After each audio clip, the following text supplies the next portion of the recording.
Hello नमस्कार, welcome to inculcate learning. 94th class है जी हमारी। दो ही पेपर बचे हुए हैं हमारे इस बार के, जो जनवरी में हुए थे, दिसंबर 2024 के। ओके, सो दिसंबर 2024 के पेपर जनवरी में हुए थे। 21 जनवरी वाला पेपर है, 27 जनवरी का और रहता है। ये मैंने उर्दू वाले पेपर से उठाया है, बाकी यही इस टाइम पे जो भी पेपर हुए होंगे उन सब में यही एक ही सिंगल शिफ्ट जो है वो आपको देखने को मिलेगी। ओके, 50 क्वेश्चन इसमें होंगे। अगेन पेन पेपर लेके बैठना, क्वेश्चन पेपर आपको अटेम्प्ट करके देखना है ताकि आपको आइडिया हो सके, आप एनालाइज कर सके कि कितने क्वेश्चन आपके ठीक हुए और जो गलत हुए वो क्यों गलत हुए। Okay, this is presented by me Raveena. Videos informative लगे तो इनकलकेट लर्निंग को लाइक शेयर सब्सक्राइब जो है आप कर सकते हैं। It's absolutely free. So free में इतना तो बनता है कि आप लाइक शेयर और सब्सक्राइब कर दें। बाकी पेपर 25 जून को है सबसे पहला पेपर इस बार। सो उससे पहले अभी बचे हुए हैं। आज कितनी तारीख है? आज 10 तारीख है। कल आप देखेंगे ये वीडियो को 11 तारीख को। तो आप जो हैं अभी जितने भी 10-15 दिन 14 दिन बचे हैं वो सारे के सारे प्रैक्टिस करने में यूटिलाइज कीजिए। जितनी ज्यादा प्रैक्टिस कर पाएंगे आपके लिए बेहतर होगा। ओके, तो चलिए आपके सामने क्वेश्चन है डाटा इंटरप्रिटेशन का। अगेन 5 क्वेश्चन होंगे। 5 के 5 क्वेश्चन आपको जो है अच्छे से पढ़ने हैं, क्योंकि ये डाटा इंटरप्रेट करने का क्वेश्चन है। सब कुछ आपको दिया हुआ है, आपको सिर्फ इंटरप्रेट करना है। ओके, ओके, सो यहाँ पे डिपार्टमेंट्स दे रखे हैं जी, डिपार्टमेंट वाइज डिटेल दे रखी है एम्प्लॉयज की। ये टोटल नंबर ऑफ एम्प्लॉयज हैं अलग अलग डिपार्टमेंट में। इन टोटल में से इतने परसेंट फीमेल हैं। फिर पीजी में इनमें से इतने लोग पीजी में रहते हैं और पीजी में जो मेल रहते हैं वो इतने हैं। सो पीजी की फीमेल हम कैलकुलेट कर सकते हैं। टोटल फीमेल हमें पता है तो हम टोटल मेल भी कैलकुलेट कर सकते हैं। ओके, हमारा क्वेश्चन क्या पूछ रहा है? The average of PG employees in the production, marketing और एचआर डिपार्टमेंट्स। तो एवरेज निकालना है पीजी एम्प्लॉयज का। कहां कहां? प्रोडक्शन, मार्केटिंग और एचआर, इन तीनों में। यानी ये निकालना है अपने को 80%, 60% और 40%। ये तीनों चीजें कैलकुलेट करेंगे। इज अप्रोक्सीमेटली इतने percent more than the number of employees in finance department. तो ये नंबर ऑफ एम्प्लॉयज है फाइनेंस में। तो आप इन तीनों को निकालो, इनका एवरेज निकालो और उसके बाद देखो कि कितना ज्यादा है, फिर उसका परसेंटेज निकालो। हो जाएगा। तो 3000 का आप निकालिए। यहाँ पे देखो, आप ये इस तरीके से कैलकुलेट करोगे। 3000 का 40% आ गया 1200। यहाँ पे 2000 का आ गया 60%, 1200। देन आपका यहाँ पे 300 का आ गया 80%, 240। ओके, अब इन तीनों का हमें एवरेज निकालना है। 1200 प्लस 240 डिवाइड बाय 3। अब जो चीज आएगी, जो वैल्यू, तो ये देखो डिवाइड बाय 3 करके 880 आया। ये 600 था तो कितना ज्यादा है? 280 ज्यादा है। तो 280 डिवाइड बाय किससे? 600 से ज्यादा है। ओके, तो ये आप कंफ्यूज मत होइए कि डिवाइड में 880 करना है या 600 करना है, क्या करना है। ओके, जब जो चीज आपसे पूछी गई, इट्स लाइक इतना मोर देन, तो किससे मोर है? इन दोनों में से 600 से मोर है। अगर पूछा जाता है इतने percent less than the number of, तो वो लेस वाली चीज नीचे आ जाती। ठीक है, उसमें किससे लेस है? तो यहाँ पे जो मोर वाली चीज है वो नीचे आ जाती। अब यहाँ पे लेस वाली है। ओके, आई होप मैंने क्लियर समझा दिया हो। तो ये percentage more than less than वाले क्वेश्चन अक्सर आते हैं, तो आपको ये तरीका पता हो कि कैसे इनको सोल्व करना है। आंसर आपका क्या हो जाएगा जी? 46.66, यानी कि ये डी आंसर हो जाएगा। Okay, next question, what is the total number of PG female employees? अब पीजी में ये टोटल है तो, और उसमें से ये मेल है, तो ऑब्वियसली मैं टोटल में से मेल माइनस करूंगी तो फीमेल आ जाएंगे। राइट, तो अब ये किस किस का कैलकुलेट करना है? प्रोडक्शन का, फाइनेंस का और आर&डी का। प्रोडक्शन, फाइनेंस, आर&डी, ये तीनों का। ठीक है, तो वही इसका 40% निकालो, 80%, 90% निकालो यहां से इन वैल्यूज से, और उसके बाद ये मेल एम्प्लॉयज वहां से एक एक करके माइनस करो, तो वो टोटल नंबर की अलग अलग आ जाएंगे फीमेल के, और उनको जोड़ दो। हो जाएगा, करके देखना। ये आएगा आंसर। यहाँ पे 3000, यहाँ पे ये प्रोडक्शन, ये परसेंटेज आ गई पीजी एम्प्लॉयज की, हमने कैलकुलेट की। इसमें से 750 माइनस कर दो, यहाँ 250, यहाँ 240, तो ये माइनस होके यहाँ पे वैल्यूज आपके पास क्या आ गई? 450, 230, 120, और इनको जोड़ दो। 5 और 3 8 और 2 10, 4 और 2 6 और 1 7 और 1 8, 800 आंसर आ जाएगा। ठीक है जी, चलिए। Total number of male employees in finance and R and D department. तो फाइनेंस और आर&डी में total number of male employees, तो ऑब्वियसली फीमेल हमें दे रखी है, मेल हम कैलकुलेट कर लेंगे। ठीक है, अब उन दोनों को कैलकुलेट करके जोड़ लो तो टोटल आ गए। इज इतने more than the number of PG female employees in marketing and HR. अब इनकी फीमेल से कंपेयर करना है। तो बेसिकली ये परसेंटेज तो आपको निकालनी है, तो आप इस तरीके के क्वेश्चन में पहले ही आप टेबल बना के रख लो, वो आपके लिए ज्यादा बेहतर होगा। यहां से इन चीजों को कैलकुलेट करो और क्या करना है, आपसे माइनस करके देखना है टोटल में से कितने ज्यादा हैं। ओके, 160 आंसर आएगा, करके बताना मुझे। Okay, total number of PG employees in finance and R&D departments together. So PG employees की बात हो रही है, फाइनेंस और R&D डिपार्टमेंट की, यानी ये 80% और 90% निकाल लो 600 और 400 का, इज इतने less than the number of male employees in marketing department. तो मार्केटिंग डिपार्टमेंट 45% फीमेल है, तो बचे हुए 55% मेल होंगे। तो मेल से कंपेयर करना है इन दोनों को जोड़ के, ठीक है, कंपेयर करके माइनस कर दो। सिर्फ परसेंटेज नहीं निकालना है, सिर्फ इतना पूछा है कि कितना लेस है, ना कि कितना परसेंटेज लेस है। सो लेस और परसेंटेज लेस में फर्क रहेगा। लेस में सीधा माइनस करके निकल जाएगा, परसेंटेज में फिर वो माइनस करने के बाद जो वैल्यू आई उसका परसेंटेज भी कैलकुलेट करना पड़ेगा। ओके, करके देखना, 260 आंसर आएगा। बहुत इजी है, हो जाना चाहिए। बाकी ये सारी वैल्यूज तो मैंने ऊपर वाले क्वेश्चंस में कैलकुलेट करके आपको स्क्रीन पे दिखाई दी है। Okay, last question for data interpretation, total number of non PG females. So ये है पीजी एम्प्लॉयज, पीजी में इतने मेल हैं तो नॉन हमें पता चल जाएगा obviously, in the production and non PG और फीमेल। अच्छा, जो पीजी में भी नहीं रह रही और फीमेल भी हैं, सो वो चीज देखनी है। Okay, in production and marketing departments together, so production में और मार्केटिंग में, ओके, इज इतने percent of the total number of employees in production and marketing. So total number तो कितने हो गए, यहाँ 3 और 2 5 हो गए। अब उसमें से कितनी फीमेल हैं वो यहाँ से हमें पता चल जाएगा, ठीक है। अब उन फीमेल में से यहाँ से ये पता चल जाएगा कितनी फीमेल पीजी में रह रही हैं, तो बची जितनी फीमेल वो आपकी नॉन पीजी फीमेल एम्प्लॉयज हैं। हो जाएगा, करके देखना, 15 आंसर आएगा इसका, ठीक है, 15%।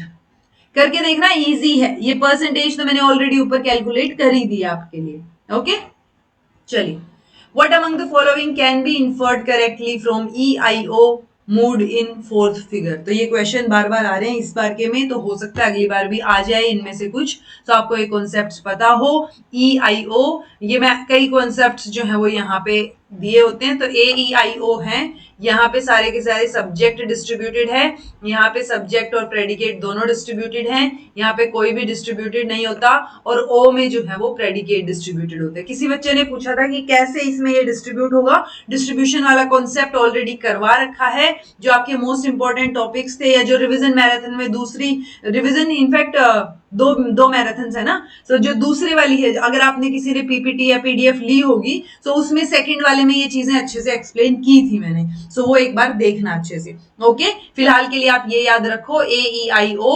सो ए वाला ये ऑल यूनिवर्सल ऑल वाली टर्म है, ई वाली नो वाली टर्म है, ये सम वाली और ये सम नोट वाली टर्म है। तो यहाँ पे क्या हो गया जी, ये एज सब्जेक्ट ये प्रेडिकेट और सब्जेक्ट दोनों, यहाँ कोई भी नहीं और यहाँ सिर्फ प्रेडिकेट। ओके, फोर्थ फिगर हमें ऑब्वियसली कैलकुलेट करना आता है, मैंने आपको इस तरीके से याद करवाने की कोशिश की थी। तो ये है फोर्थ फिगर, जहां पे मिडल टर्म आपको ऐसे दिखेगी, यहाँ प्रेडिकेट यहाँ सब्जेक्ट। तो इस तरीके से EIO आपने बनाना है। ओके, फिर आपने देखना है कि किसमें वो चीजें डिस्ट्रीब्यूटेड हैं, किसमें नहीं है। ओके, तो देखो ई अगर मैं बनाऊं यहाँ पे ई टर्म मतलब no, so no X is Y। Okay, अच्छा यहाँ पे कंक्लूजन बना लेते हैं पहले, ओ कंक्लूजन बनाना है, यानी सम Z इज नॉट Y, ये लिख लिया मैंने। ओके, सो यहाँ पे क्या हो गया, मिडल टर्म, ये अपनी माइनर टर्म रहेगी, ये अपनी मेजर टर्म रहेगी। ओके, तो यहाँ मिडल टर्म आनी चाहिए, मैं यहाँ X लिख देती हूँ और यहाँ Y, ठीक है। तो ये वैल्यू क्या बनी यहाँ पे, ये आपका प्रेडिकेट और यहाँ पे आपका मिडल टर्म। तो ये मिडल टर्म X हो गई, ये यहाँ प्रेडिकेट था तो ये ऊपर Y प्रेडिकेट की तरह आ गया। देन है I वाले में सम आएगा, सम इज, तो अब आपको क्या करना है, सम X इज Z, ठीक है। तो ये माइनर टर्म हो गई, ये आपकी माइनर प्रीमाइस मेजर प्रीमाइस, तो ये EI और O हो गया, ठीक है। सो अब आप देखो कि क्या क्या चीजें हैं। ये बोल रहा है undistributed middle term. So middle term कहाँ है, मिडल टर्म तो ऊपर वाले दोनों में है, E और I में तो कोई भी चीज डिस्ट्रीब्यूटेड नहीं है, तो यानी एक जगह पे तो अनडिस्ट्रीब्यूटेड है, यहाँ पे तो अनडिस्ट्रीब्यूटेड मिडल टर्म है। लेकिन अनडिस्ट्रीब्यूटेड मिडल टर्म की फैलेसी तो तब होती है ना जब दोनों में से एक जगह भी वो डिस्ट्रीब्यूटेड ना हो, बट यहाँ ऊपर वाले में डिस्ट्रीब्यूटेड है, ठीक है, दोनों ही x और y दोनों ही डिस्ट्रीब्यूटेड हैं, तो ये तो नहीं होना चाहिए टेक्निकली। देन है middle term appears as subject in both the premises. Middle term कहाँ है? मिडल टर्म सब्जेक्ट की तरह नहीं आ रही है, एक में सब्जेक्ट एक में प्रेडिकेट है, ऐसे है ना मिडल टर्म, तो ये देखो, ठीक है, तो ये भी गलत है जी, दोनों की दोनों में सब्जेक्ट नहीं है। Predicate of conclusion is distributed, conclusion का प्रेडिकेट है y, तो y यहाँ o वाले में क्या है? प्रेडिकेट डिस्ट्रीब्यूटेड है, ठीक है, बात तो सही कह रहे हैं ये, ठीक है। देन है middle term appears as predicate in major premise, तो मेजर प्रेमाइस ऊपर वाला है, मिडल टर्म यहाँ पे सब्जेक्ट की तरह है, प्रेडिकेट, अच्छा मिडल टर्म ये रहा x है ना मिडल टर्म, तो प्रेडिकेट है, middle term appears as predicate in major premise, ठीक है ये भी। Conclusion distributes none of its terms, नहीं, कंक्लूजन में प्रेडिकेट डिस्ट्रीब्यूटेड है, ठीक है, ओ वाली टर्म है, तो ये गलत हो गया, तो सी और डी आंसर हो गया जी आपका, ठीक है। सो मैं उम्मीद कर रही हूं आज ये क्वेश्चन और क्लियर हो गया होगा आपका, कि आपको ए ई आई ओ वाला कॉन्सेप्ट पता हो, कहां कौन सी चीज डिस्ट्रीब्यूटेड है, देन आपको ये पता हो कि आपने बनानी कैसे ई आई ओ करके, ई आई ओ में भी फिगर के साथ कैसे एग्जैक्टली आपने वो स्टेटमेंट बना के देखनी है। उसके बाद आपको ये पता हो कि अच्छा अनडिस्ट्रीब्यूटेड मिडल टर्म बोल रहे हो, दैट मीन्स दोनों दो जगह होती है ना मिडल टर्म, तो दोनों में से किसी भी जगह मिडल टर्म डिस्ट्रीब्यूटेड नहीं है, बट यहाँ पे तो एक जगह डिस्ट्रीब्यूटेड थी, सो वो डिस्ट्रीब्यूशन आपको कहां से पता चलेगा? यहां से पता चलेगा, ओके। उसके बाद आपको थोड़ी सी फॉर्मल फैलेसीज पता हो, कौन कौन सी? जो आपके इलिसिट माइनर, इलिसिट मेजर, वो वाली फैलेसीज, ताकि आपको पता हो कि अच्छा मैं इलिसिट माइनर बोल रही हूँ, दैट मीन्स कंक्लूजन में वो चीज जो है, वो माइनर टर्म जो है वो क्या है आपकी? डिस्ट्रीब्यूटेड है, बाकी ऊपर डिस्ट्रीब्यूटेड नहीं है, तो वो चीजें आपको बेसिक्स हैं वो पता होनी चाहिए, तो आप आराम से इसको सोल्व कर लोगे। आंसर सी और डी आएगा, third option. Okay, the liquids A and B are in ratio 5 और 5:1 में है एक कंटेनर में, कंटेनर 1 में, दूसरा कंटेनर है 1:3 का, तो किस रेशियो में हम इन दोनों को कंटेनर को मिक्स करें कि हमें जो मिक्सचर है उसका रेशियो 1:1 का मिल जाए? तो इसका आंसर रहेगा फोर्थ, ये इसका सोल्यूशन है। कैसे सोल्व करेंगे आप? तो प्रोपोर्शन दे रखा है ऑलरेडी, कंटेनर लिक्विड ए का अगर मैं कंटेनर में देखूं तो ये लिक्विड ए 5, तो 5/5 + 1 5/6 है। दूसरे कंटेनर में लिक्विड ए कितना है? 1/4 है। Calculate the proportion of liquid A in desired mixture, वहां पे हमें चाहिए है 1/2, तो बस इसको क्या कर लो आप, ये रेशियो x रेशियो y जो है आप कैलकुलेट कर लो। तो half minus 1/4 divide by 5/6 minus half, इसको सोल्व करेंगे तो 3/4 रेशियो में जो है आप इसको मिला लीजिए, ठीक है। चलिए, arrange the following chronologically according to this year of foundation, अच्छा देयर ईयर ऑफ फाउंडेशन, तो पहले कौन सी आई बाद में कौन सी आई, वो चीज आपने कैलकुलेट करके बतानी है, क्रोनोलॉजिकली पता होगा तो ही आप जो है इसको सोल्व कर पाएंगे। आंसर ADCBE रहेगा।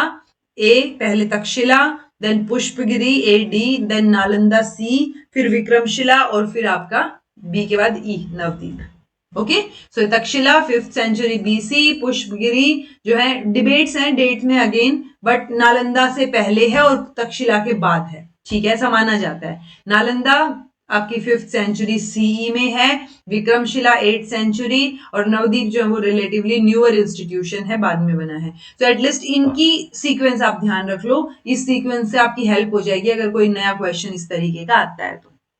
इंटरपर्सनल कम्युनिकेशन क्या होता है?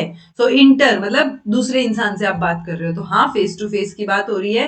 ग्रुप ऑफ पीपल से हो भी सकता है, नहीं भी हो सकता है। यूजुअली फेस टू फेस में अगले दो ही इंसानों की बात हो रही होती है, inter. Okay, with large number of anonymous persons, जरूरी नहीं है अनोनिमस हो या क्योंकि जानने वाले भी हो सकते हैं। बिटवीन 2 पर्सन, ये बात ठीक है। सो फेस टू फेस और between 2 person, within our self होता तो वो इंट्रा पर्सनल होता। ओके, सो ए और डी जो है वो सही साउंड कर रहा है, आंसर फर्स्ट आ जाए।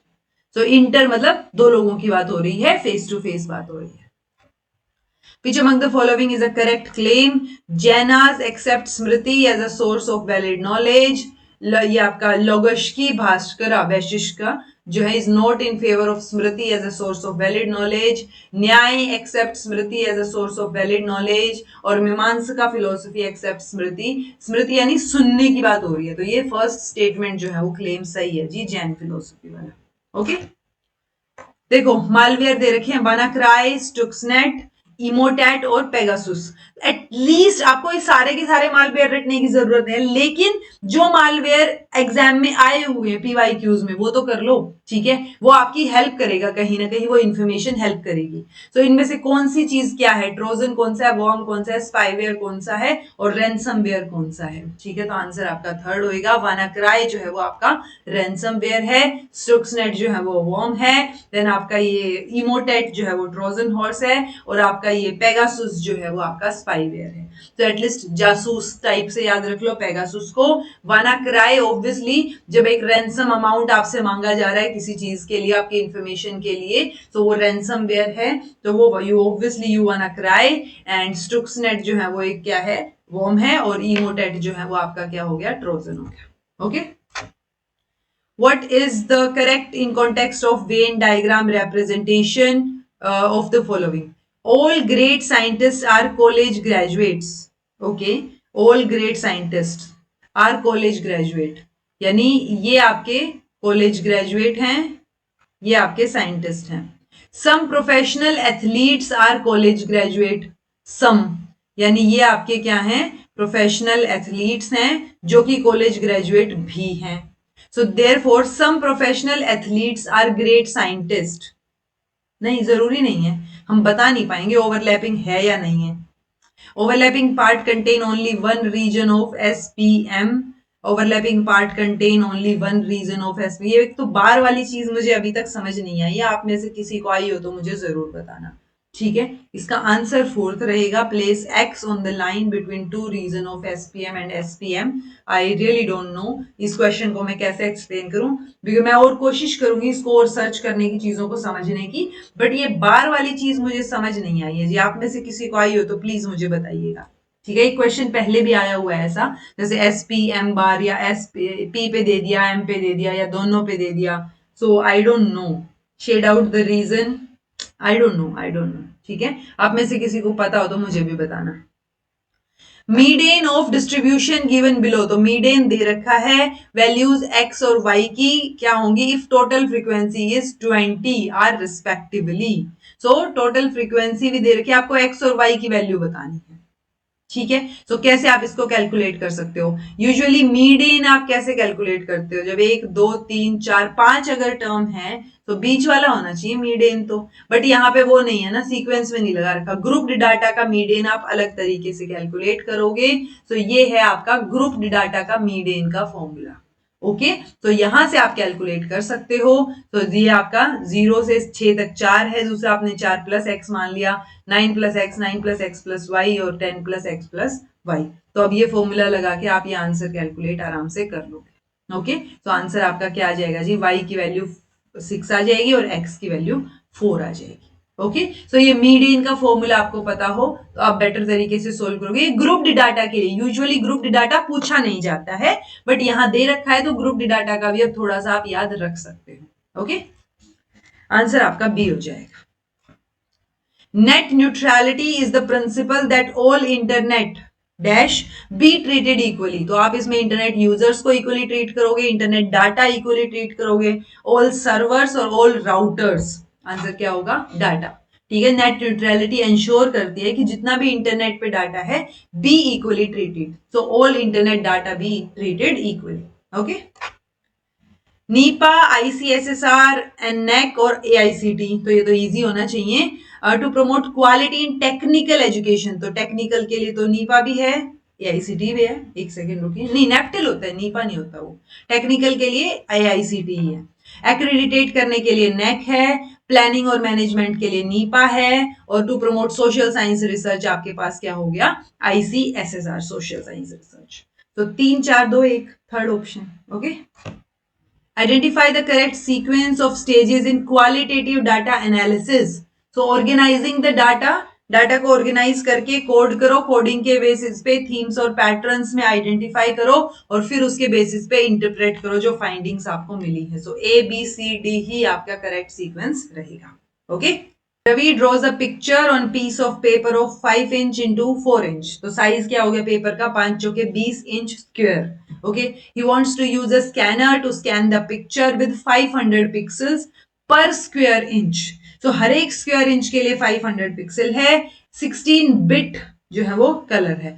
अच्छा, इतना इंच एंड 16 बिट। ओके, तो विदाउट फाइल कंप्रेशन साइज क्या होगा स्कैन इमेज का मेगाबाइट में। ओके, तो आपको पहले पिक्सल में डाटा कैलकुलेट करना है, पिक्सल से बिट्स में, बिट से बाइट में आना पड़ेगा। तो किस तरीके से सोल्व करोगे, ये हो गया 5 चौके 20 स्क्वायर इंच, 20 को आप पिक्सल में कन्वर्ट करोगे तो टोटल पिक्सल आपकी क्या आ जाएंगी, ये आ जाएंगी 3 और 2 5, 50 लैक्स आ जाएंगी। 50 लैक्स को फिर आप बिट्स में कन्वर्ट करोगे तो 50 lakhs pixel into 16 bit by pixel, bit पर पिक्सल आ जाएगा ना।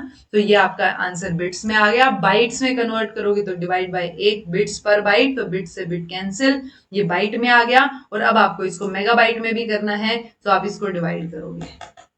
ठीक है, हो जाएगा, करके देख लेना एक बार। आंसर आपका 9.54 आ जाएगा, D. Loss of information in memory through it's non use is called. तो आप यूज नहीं कर रहे हो, ये क्वेश्चन पहले भी आया हुआ है, पिछली क्लासेस में किया था हमने, मैच द फॉलोइंग में भी था, और प्रोएक्टिव रेट्रोएक्टिव के साथ भी आया था, इंटरफेरेंस के साथ। तो जो इंफॉर्मेशन लूज कर दी आपने वो भी यूज नहीं करने की वजह से, सो डी के हो गया जी उसका, डी के। ओके, ट्रेलो, माइंडमिस्टर, एडपजल और PHET। सो ये सारे वर्ड्स पहले आए हुए हैं। सो माइंडमिस्टर का तो सबको पता है, माइंड मैपिंग की बात हो रही है, फोर्थ आएगा। सो बी का फोर्थ, यहां से भी आपका क्वेश्चन सोल्व हो जाता। ओके, ऑप्शन फर्स्ट, ट्रेलो जो है वो प्रोजेक्ट मैनेजमेंट और टास्क ट्रैकिंग के लिए यूज हो रहा है, माइंड मिस्टर ये माइंड मैपिंग के लिए यूज हो रहा है, एडपजल जो है वो इंटरैक्टिव वीडियो कंटेंट और वो भी असेसमेंट के लिए, और आपका PHET जो है वो आपका फन और इंटरैक्टिव रिसर्च बेस्ड साइमुलेशंस के लिए। Choose the correct statements. PhD in chemistry एक प्रोफेशनल डिग्री है, PhD इन एजुकेशन एक प्रोफेशनल डिग्री है, LLM एक प्रोफेशनल डिग्री है, M फार्मा नॉन प्रोफेशनल है, MSc जो है कंप्यूटर साइंस में एक प्रोफेशनल डिग्री है। तो देखो LLM तो फॉर श्योर है, क्योंकि आप LLM वैसे नहीं कर सकते, आई थिंक ये भी आपको रेगुलर करनी पड़ती है, लॉ वाला जो फील्ड है। ठीक है, एजुकेशन में B.Ed और M.Ed को तो प्रोफेशनल बोलते हैं, PhD को नहीं बोलते जी प्रोफेशनल। ठीक है, सो PhD कौन से फील्ड में प्रोफेशनल डिग्री नहीं है यहाँ। तो A और B तो फॉर श्योर नहीं आएगा, C आएगा। अब C के साथ E आएगा या नहीं आएगा, क्योंकि M फार्मा प्रोफेशनल डिग्री है। ठीक है, तो आंसर आपका C ओनली रहेगा जी, LLM ही एक प्रोफेशनल डिग्री है, बाकी प्रोफेशनल डिग्रीज नहीं है। ओके, कोर्स पार्टिकल, रेस्पिरेबल और फाइन पार्टिकल्स, अल्ट्रा फाइन। तो ये तो आपको बाय डिफॉल्ट भी आपको समझ आना चाहिए, कोर्स थोड़े से ज्यादा बड़े हैं, रेस्पिरेबल आप छोटे, बट उनको रेस्पिरेशन के थ्रू आप इनहेल कर सकते हो। देन फाइन पार्टिकल्स बहुत छोटे, और अल्ट्रा फाइन उससे भी छोटे, यानी अल्ट्रा फाइन यहाँ सबसे छोटे वाला पार्टिकल रहेगा। साइज देख लो, 1.1 माइक्रोन से कम, 10 माइक्रोन से ज्यादा, 10 माइक्रोन से कम, और 2.5 से कम। सो ये आना चाहिए अल्ट्रा वाले में तो। ठीक है, अगर ये अल्ट्रा में रहेगा तो C का ऑटोमेटिकली फोर्थ हो गया, यानी कि फाइन वाले जो है 2.5 से नीचे। ठीक है, रेस्पिरेबल वाला 10 माइक्रोन से नीचे हो जाएगा, और यहाँ पे क्या हो जाएगा आपका 10 माइक्रोन से ज्यादा हो जाएगा। तो आंसर आपका 2, 3, 4, 1, आंसर फर्स्ट हो जाएगा। ओके, आउटकम और effect variables are called, so triangulation variable, extraneous, intervening या डिपेंडेंट। सो आउटकम या इफेक्ट वेरिएबल को आप डिपेंडेंट बोलते हो, क्योंकि आउटकम मतलब जो चेंज हो रहा है, जिसके ऊपर इफेक्ट आपको देखने को मिल रहा है, so that will be dependent variable. Okay, which of the following is the correct order. Correct order पूछा आपसे वैन, मैन, लैन और पैन का। तो personal area network, local area network, metropolitan area network और वाइड एरिया नेटवर्क। तो ये तो कई बार आया हुआ है, आपको पता होना चाहिए। लार्जेस्ट टू स्मॉलेस्ट जाना है, ABCD हो जाएगा, यानी पहले पर्सनल, पर्सनल के बाद लोकल, लोकल के बाद मैन और मैन के बाद वैन। तो ये क्या हो गया आपका स्मॉलेस्ट टू लार्जेस्ट, तो उल्टा हो जाएगा ABCD, तो largest to smallest. Okay, in the context of Convention on Biodiversity CBD, the first session of Conference of Parties was scheduled in। तो कहां के लिए ये शेड्यूल था, ये क्वेश्चन भी एक बार पहले भी आया हुआ है इन्हीं क्वेश्चंस में जो जनवरी में हुए हैं। आंसर बहामास रहेगा। First conference of parties to the convention of CBD या convention of biological diversity. So ये 9 जनवरी तक, ये सॉरी 28 नवंबर से 9 दिसंबर 1994 में बहामास में ये शेड्यूल किया गया था, हुआ था मतलब वहां। ठीक है, तो ये याद रखना, ये इंफॉर्मेशन काम आ सकती है। कॉन्फ्रेंस ऑफ पार्टीज अलग भी हैं, ये वाली अलग है, तो ऐसे कंफ्यूजन मत क्रिएट करना। Okay, which of the following are examples of POPs, persistent organic pollutants. So polychlorinated biphenyls, formaldehyde, dioxin या फिर फ्यूरांस। तो एक इसमें नहीं है, आंसर ए सी डी रहेगा। फॉर्मेल्डिहाइड नहीं होगा, formaldehyde is concerning pollutant, but ये पीओपी नहीं है due to its relative shorter degradation time. तो छोटे टाइम जल्दी ये जो है डिग्रेड हो सकता है as comparison to others. Okay, which of the following statements is true about variables. तो वेरिएबल्स जो है उनको आप मेजर कर सकते हो with varying degree of accuracy depending upon measurement use. तो आप क्या मेजरमेंट के तरीके यूज कर रहे हो। They are mental images varying from individual to individual. Concept होते हैं, they are perceptions varying from individual to individual. तो वेरिएबल मतलब चेंज होना ना, तो ये मेजरेबल होते हैं, आप इनको मेजर कर सकते हो एक्यूरेसी के साथ। एक्यूरेसी की डिपेंड किस पे डिपेंड करेगी कि आपका मेजरमेंट टूल क्या है, आप किस तरीके से मेजर कर रहे हो। Okay, Which of the following is correct in context of authoritative classroom management style? So authoritative की बात हो रही है. It encourages students to be independent thinkers but still provides effective monitoring. Restrictive और punitive होता है, students को allow करता है considerable autonomy with little support. Teachers show students that they are aware of what is happening. So authoritative में क्या चीज देखने को मिलेगी, फर्स्ट वाली, यानी एनकरेज करेगा ये इंडिपेंडेंट थिंकर्स को, बट इफेक्टिव मॉनिटरिंग होगी। आप मॉनिटर कर रहे हो बट उसके ऊपर ऐसे थोप नहीं रहे हो चीजें, तो ये अथॉरिटेटिव रहेगा। कई बार आप अथॉरिटेरियन और अथॉरिटेटिव में कंफ्यूज हो सकते हैं, तो उसमें मत होना। पेरेंटिंग स्टाइल में भी सेम रहता है। अथॉरिटेटिव में आप एनकरेज कर रहे हो उनको इंडिपेंडेंट थिंकर बनने के लिए, बट अथॉरिटेरियन में आपकी अथॉरिटी चल रही है। सो अथॉरिटेरियन और अथॉरिटेटिव अलग अलग होता है। Okay, when correct reasoning is undermined by the deliberate misinterpretation of opponent's position is said to be the fallacy of। तो जो करेक्ट रीजनिंग है उसको अंडरमाइन कर दिया, डेलिबरेटली मिसइंटरप्रेट किया जा रहा है। एड पॉपुलम, एड होमिनम, एड बैकलम और रेड हियरिंग का आंसर ड्रॉप हो गया था। ये स्ट्रोमैन की फैलेसी है, जब स्ट्रोमैन जो है डेलिबरेटली मिस रिप्रेजेंट कर रहा है अलग तरीके से उस ओपोनेंट की पोजीशन को। तो जो स्ट्रोमैन प्रोफेसर वाला एग्जांपल दिया था वो यहां रहता है। ठीक है, सो स्ट्रोमैन का रहेगा ये क्वेश्चन, ये ड्रॉप था। Okay, identify correct statement about reliability and validity. Reliability consistency measure कर रही है, वैलिडिटी एक्यूरेसी मेजर कर रही है। ये तो फॉर श्योर ठीक है, A B A B A B, तो ये तो नहीं आएगा थर्ड। तो अब सी है या डी है या कुछ भी नहीं है। रिलायबिलिटी ऑल्सो एंश्योर्स वैलिडिटी, और inter rater reliability is used to compare results between different studies. तो स्टडीज तो सेम ही होती है, आंसर ए और बी ही रहेगा। इंटर रेटर में रेटिंग करने वाला इंसान अलग अलग होगा, स्टडी एक ही है, तो डिफरेंट स्टडीज की बात नहीं हो रही है। और रिलायबिलिटी इंश्योर नहीं करती, वैलिडिटी फॉर श्योर कहीं ना कहीं इंश्योर करती है रिलायबिलिटी को, बट कोई चीज रिलायबल है दैट डजंट मीन वो वैलिड भी हो। Okay, which of the given options will occupy the blank space in the series. B, B के बाद सी को स्किप कर दिया, डी ई, फिर एफ और जी को स्किप कर दिया, एच आई जे, फिर के एल एम को स्किप कर दो, J K L M, N O P Q, N O P Q होना चाहिए जी आंसर फर्स्ट। ठीक है, a classroom in which students from different cultural backgrounds cooperate by doing different parts of a project to reach a common goal। तो ये क्या चीज है, यानी क्लास जिसमें अलग अलग कल्चरल बैकग्राउंड के बच्चे कोऑपरेट कर रहे हैं एक दूसरे के साथ अलग अलग पार्ट कंप्लीट करने के लिए, और वो अलग अलग पार्ट जब उन्होंने अपने लेवल पे कंप्लीट कर लिया फिर वो आके मिलाएंगे इसको। तो ये जिग्सो जैसा साउंड नहीं कर रहा आपको, राइट? जिग्सो पजल कि आप सब अलग अलग चीजें सॉर्ट कर रहे हो फिर आके उनको मिला दोगे तो वो आपका एक जिग्सो पजल सोल्व हो गया। तो ये जिग्सो क्लासरूम मेथड रहेगा।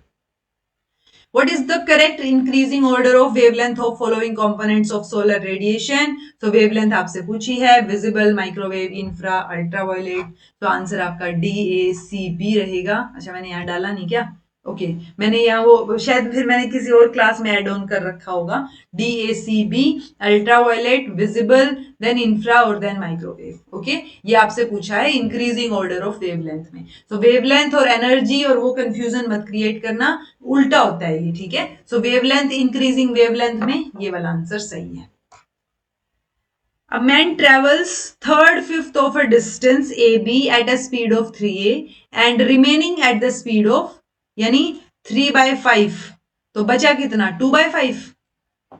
सो ये 3/5 जो है डिस्टेंस वो उसने, यानी मान लो डिस्टेंस ये है 3/5 का, डी का 3/5 पार्ट जो है वो 3a स्पीड के साथ जा रहा है और ये वाला 2b स्पीड के साथ जा रहा है। Okay if he goes from b to a and returns at a speed of 5c in the same time, so time same है बस आपकी स्पीड चेंज हो रही है, देन तो क्या वैल्यू जो है आपकी यहाँ पे सही बैठेगी वो आपको बताना है ABC के हिसाब से। तो यहाँ पे डिस्टेंस आप D मान लो एंड AB तक का, AB तक आप जा रहे हो, ये दोनों आपके डिस्टेंस प्लस हो गए, ये टोटल डिस्टेंस है आपका, ठीक है। वो आपने इतने में क्या कर लिया, सेम टाइमिंग सेम है, सो टाइम निकाल के इनको इक्वल रख दो। टाइम कैसे निकालोगे, डिस्टेंस स्पीड क्या होता है, speed is equal to distance by में टाइम, राइट यही होता है ना, इतने किलोमीटर पर आवर, ठीक है। तो ये चीज क्या हो जाएगी आपकी, टाइम आ जाएगा आपका डिस्टेंस डिवाइड बाय में आपकी स्पीड, ये डिस्टेंस ऑलरेडी है यानी 3/5 का d divide bye 3a plus 2/5 का d divide by 2b is equal to आपका ये टाइम है 5c, यानी ये टोटल आपका d, तो d/5c। तो ये सोल्व करना है आपको, हो जाना चाहिए, ए बी सी की फॉर्म में आ जाएगा, डी से डी कैलकुलेट माइनस वो हो जाएंगे, कॉमन आके कट भी सकता है, ठीक है।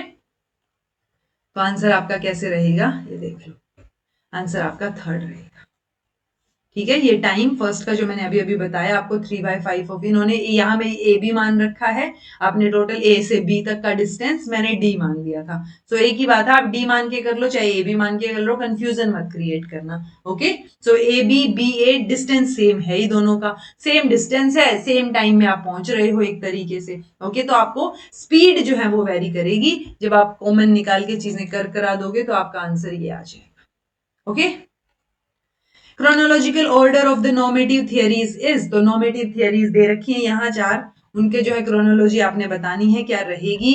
तो ये क्रोनोलॉजी मैंने पहले भी करवाई हुई है, आंसर आपका CABD हो जाएगा, यानी कि authoritarian, then liberate, then Soviet media वाला और फिर सोशल रिस्पॉन्सिबिलिटी जो अभी रिसेंट तक रहती है। Okay Which among the following was not the part of triad of first 3 universities? तो 1857 की 3 यूनिवर्सिटी, बॉम्बे, कैलकाटा, मद्रास, इलाहाबाद नहीं थी, इलाहाबाद जो है वो बाद में 1887 में खुली थी आई थिंक, ठीक है। 82 में पंजाब यूनिवर्सिटी थी। सैम्पलिंग के टाइप्स दे रखे हैं, रैंडम सैम्पलिंग, स्ट्रेटिफाइड क्लस्टर और आपका ये क्या हो गया सिस्टमैटिक। तो सिस्टमैटिक में nth या ith की बात करते हैं तो ये सेकंड आ जाएगा, यहीं से ही आपके 2 ऑप्शन कट आउट हो गए, इसका ऑटोमेटिकली थर्ड आ गया, जहां पे पॉपुलेशन को डिवाइड कर रहे हो कॉमन कैरेक्टरिस्टिक के बेसिस पे ग्रुप्स की बात हो गई। देन आ गया आपका स्ट्रेटिफाइड और random, equal chance for all participant, तो ये रैंडम सैम्पलिंग में होता है, आंसर आपका क्या हो गया first. Okay As a water disinfectant, the strength of chlorine is measured in terms of कितना अवेलेबल है क्लोरीन, टोटल क्लोरीन कितना है, रिएक्टिव क्लोरीन कितना है या प्योर क्लोरीन कितना है। सो डिसइंफेक्टेंट की जब आप बात करते हो स्ट्रेंथ की, तो उस पानी में कितना क्लोरीन अवेलेबल है उस टर्म्स में आप मेजर करोगे। Okay which of the following are features of on demand examination system, तो ऑन डिमांड ज्यादा रिजिड होगा, नहीं फ्लेक्सिबल है ये तो ऑन डिमांड वाला। तो maximum possibility of mall practices और अनफेयर मीन्स, सबसे ज्यादा प्रैक्टिसेस होंगी यहाँ, जरूरी नहीं है। A particular software specially developed for this purpose, okay, it reduces the workload of students and teachers, no need to wait for 6 monthly end term, ये तो ठीक है, वेट नहीं करना पड़ेगा। सो E फॉर श्योर आएगा और A नहीं आएगा, A नहीं आएगा और E आएगा, यहीं से ही आंसर सोल्व हो गया CD, ठीक है। बाकियों में मुझे भले ही कंफ्यूजन हो बट मुझे ये पता है कि हाँ ठीक है, ये बात ठीक है कि 6 महीने तक वेट नहीं करना पड़ेगा, ऑन डिमांड है, और ऑन डिमांड है तो फ्लेक्सिबल होगा ना कि रिजिड होगा। सो ए नहीं आएगा और ई आएगा, इस टर्म के साथ भी आपका क्वेश्चन सोल्व हो गया। Okay What does acronym PIB stands for? Public Information Bureau, Public Information Broadcasting, Press Information Bureau और Press Information Body. आंसर आपका सी हो जाएगा, Press Information Bureau. Find the next term of the series. 16, 125, 25. तो देखो 4 चौके 16, 5 5 25, 6 6 36, 7 7 49, यानी यहाँ कुछ आएगा और उसके बाद 8 8 56 आएगा. ठीक है, अब 125, 64, 27, तो उल्टा नहीं चल रहा है थोड़ा कुछ, यानी छोटी टर्म 27 से छोटी कौन सी है यहाँ? 125, 64, 27, 27 से छोटी 64, 81, 8 आनी चाहिए क्या? 3 3 9 9 3 27, 2 दूनी 4, 4 दूनी 8 8. ठीक है, तो ये क्या हो गया? 2 का क्यूब, 3 3 9 3 27, 3 का क्यूब, 4 चौके 16, 16 चौके 64, 4 का क्यूब और 5 का क्यूब. ये पैटर्न है. Okay, types of communication barrier, semantic barrier, physical barrier, psychological barrier और कल्चरल बैरियर. तो ये बैरियर्स भी इजी हैं, आने चाहिए आपको. Misunderstanding in words and phrases, तो ये आपका सिमेंटिक नजर आ रहा है. नॉइस और डिस्टेंस है तो फिजिकल, साइकोलॉजिकल है तो इमोशंस और कल्चरल है तो सोशल नॉर्म्स. ठीक है, 1 2 3 होना चाहिए, 1 2 3 4 सेकंड ऑप्शन. ठीक है. Identify the advantages of computer based learning और ऑनलाइन लर्निंग. तो कंप्यूटर बेस्ड वाली सेल्फ पेस्ड होगी, आप कहीं से कभी भी पढ़ सकते हो. हैंड्स ऑन एक्सपीरियंस तो नहीं होगा for sure. Flexibility to join the discussions in bulletin board, threaded discussion areas at any hour. ये ठीक है, तो ए बी और डी साउंड कर रहा है, यानी फोर्थ ऑप्शन. ठीक है, हैंड्स ऑन एक्सपीरियंस नहीं मिलेगा ऑनलाइन में. वेदांता फिलोसफी के अकॉर्डिंग व्याप्ति क्या है? व्याप्ति एक रिजल्ट ऑफ तद्मय यानी essential identity. Result of N induction bye simple enumeration. Is the result of casualty. Is the result of contradicted experience of the relation between two things. तो व्याप्ति हमने पढ़ा हुआ है, सिंपल एन्यूमरेशन वाला आंसर रहेगा. व्याप्ति क्या होता है? Result of an invariable relationship between middle term and major term. तो व्याप्ति से रिलेटेड ये भी पूछा जाता है कि किस किस के बीच का इनवेरिएबल रिलेशनशिप है. तो ये मिडल और मेजर टर्म के बीच का रिलेशन है. ओके. सरकार कमेटी का recommended the establishment of higher technical education institutes in 4 different regions of India on the pattern of. तो किसके पैटर्न के बेसिस पे था ये? MIT USA, Advanced Institute of Indian Sciences, then London school of engineering या university of Kyoto. तो answer आपका first हो जाएगा. मैंने आपको कई बार बताया हुआ है 1857 की जो यूनिवर्सिटीज ओपन हुई थी वो लंदन वाले उसके बेसिस पे थी, लंदन यूनिवर्सिटी. और यहाँ पे जो 1945 वाली है ये MIT के बेसिस पे है. Okay. Which of the following statements about ICT are true? True आएगा, ये true नहीं आएगा भाई. True. Uniform resource locator specifies the protocol, domain, path, resource सब कुछ specify करता है. Web browser is the application software used to access content on World Wide Web. Website एक collection of web pages होता है usually on same topic or themes. A web server is a computer with software that makes files available on OCR, optical reader की बात हो रही है. ABC रहेगा, ये नहीं रहेगा जी. वेब सर्वर कंप्यूटर जो है ये अवेलेबल OCR पे नहीं करवा रहे हैं. ओके, तो ये क्या है आपके फर्स्ट, सेकंड और थर्ड बिल्कुल सही है. ये आपका पैराग्राफ है, आप इसको पढ़िए, वीडियो को स्टॉप करके आंसर्स करने की कोशिश कीजिए. प्रैक्टिस के लिए बहुत सही चीज है. इनिशियली जब मैंने क्लास 1 से शुरू किया था उस टाइम पे मैं नहीं डालती थी पैराग्राफ कि आप खुद कर लेना, बट अब मैं पैराग्राफ डाल देती हूँ, करना आपको खुद ही आगे. ओके, आंसर थर्ड रहेगा 46 का. 47th क्वेश्चन, वीडियो को स्टॉप कीजिए, पढ़िए, इसको आंसर करने की ट्राई कीजिए. आंसर रहेगा fourth. 48th, stop the video, try to answer the question after reading the paragraph. Answer will be C. Then 49th question, incorrect पूछा है स्ट्रीट थिएटर के बारे में. Stop the video, read the paragraph, answer the question. Answer will be A.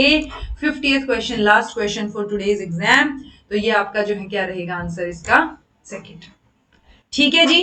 तो ये मैंने आपके 15 question papers तो हो चुके हैं. इस बार वाले सिर्फ एक क्वेश्चन पेपर रहता है, वो भी मैं करवा दूंगी नेक्स्ट क्लास में. तो 95 क्लासेस हैं. जो बच्चा मैक्सिमम आउटपुट निकाल पाए इनसे वो बेहतर रहेगा, JRF की लाइन में रहेगा. तो इन 95 की 95 क्लासेस फ्रीली अवेलेबल है. अटेम्प्ट करके देखो. मॉक टेस्ट की तो आपको जरूरत भी नहीं है, इतने सारे ऑलरेडी प्रीवियस ईयर क्वेश्चन ही बहुत है आपके पास. ओके, सो एक लास्ट पेपर रहता है हमारा, वो हम कर लेंगे नेक्स्ट क्लास में. This was all about today. Thank you so much for watching. Be happy, keep smiling, subscribe to Inculcate Learning because it is absolutely free. Be consistent in your efforts. Take care. See you in next class.